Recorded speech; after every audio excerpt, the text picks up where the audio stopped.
E se eu te dissesse que uma história sobre piratas, frutas mágicas e um garoto com um chapéu de palha ajudou a movimentar bilhões de dólares ao redor do planeta? Parece exagero? Mas a verdade é que One Piece deixou de ser apenas um anime há muito tempo. Então já senta o dedo no like, meu amigo, e se inscreva para não perder os próximos vídeos. Hoje, One Piece é uma força cultural, uma máquina econômica, um fenômeno global que impacta mercados, influencia hábitos de consumo, impulsiona turismo, movimenta tecnologia, moda, entretenimento e até a imagem internacional do Japão. Mas como uma obra criada por um único homem conseguiu chegar tão longe? E mais importante, como uma história sobre liberdade acabou se tornando um dos maiores ativos econômicos da cultura pop mundial? Hoje, você vai entender isso. Para entender o impacto econômico de One Piece, primeiro precisamos voltar para 1997. Foi nesse ano que um jovem mangaka chamado Eiichiro Oda publicou os primeiros capítulos de sua obra. Naquela época, ninguém imaginava que aquela história se transformaria em um império. O conceito parecia simples. Um garoto chamado Monkey D. Luffy parte em uma jornada para encontrar o maior tesouro do mundo e se tornar o rei dos piratas. Mas por trás disso, existia algo muito maior. One Piece não falava apenas de aventura. Falava sobre sonhos, liberdade, desigualdade social, corrupção, poder político, guerra, opressão. E talvez esse tenha sido o primeiro grande diferencial econômico da obra. Ela não vendia apenas entretenimento. Ela criava conexão emocional. E quando uma obra cria conexão emocional, ela deixa de ser um produto. Ela vira cultura. A partir dos anos 2000, One Piece começou a explodir. O anime ganhou adaptação, os volumes do mangá começaram a vender em números absurdos. O público crescia não só no Japão, mas em vários continentes. E foi aqui que nasceu algo poderoso: a economia do fandom. Pensa comigo, quando alguém ama uma franquia, essa pessoa não consome só episódios. Ela compra produtos, compra roupas, jogos, colecionáveis, pôsteres, action figures, eventos, experiências. E One Piece soube transformar isso em escala global. Só o mangá já vendeu mais de 500 milhões de cópias no mundo, entrando para recordes históricos. Isso colocou a obra entre as franquias editoriais mais bem-sucedidas da história. Mas isso era só o começo. Com o crescimento do anime, grandes empresas começaram a perceber uma coisa: One Piece não era só entretenimento, era uma marca. E marcas fortes atraem investimento. A Toei Animation transformou a obra em uma plataforma multimídia.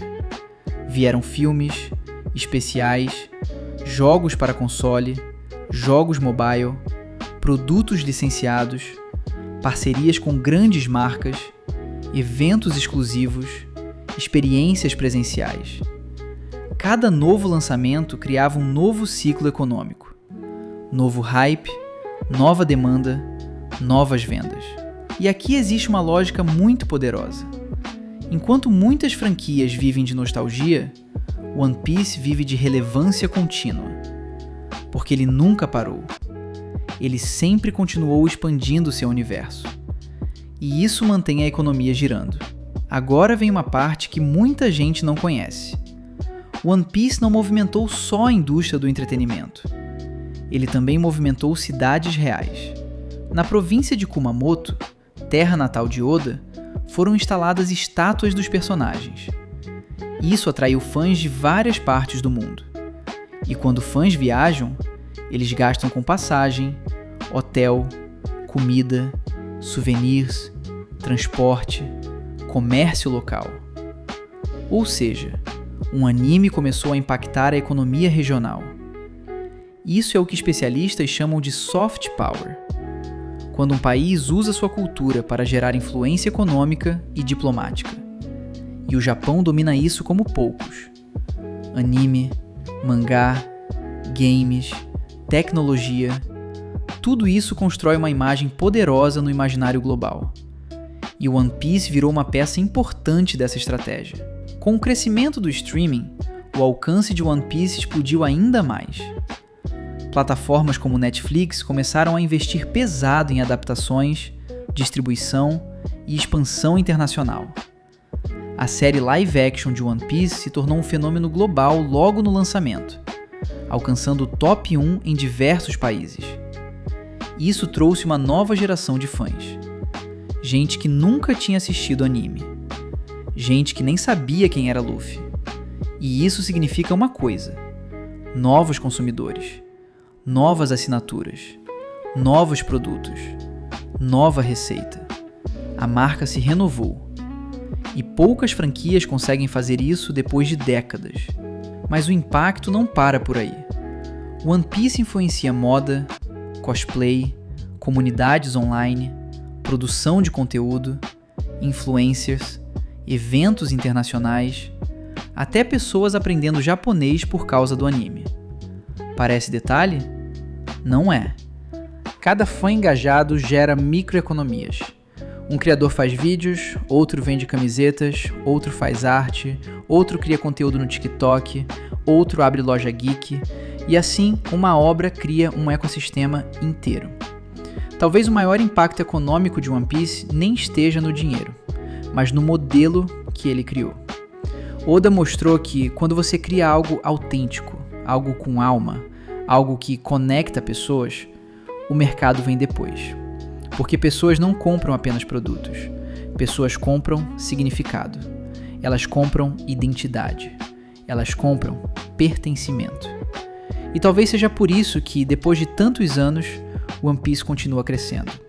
Enquanto muitas franquias desaparecem. No final, One Piece nunca foi só sobre encontrar um tesouro. O verdadeiro tesouro talvez tenha sido o impacto que essa obra criou no mundo real. Na economia, na cultura, nos negócios e na vida de milhões de pessoas.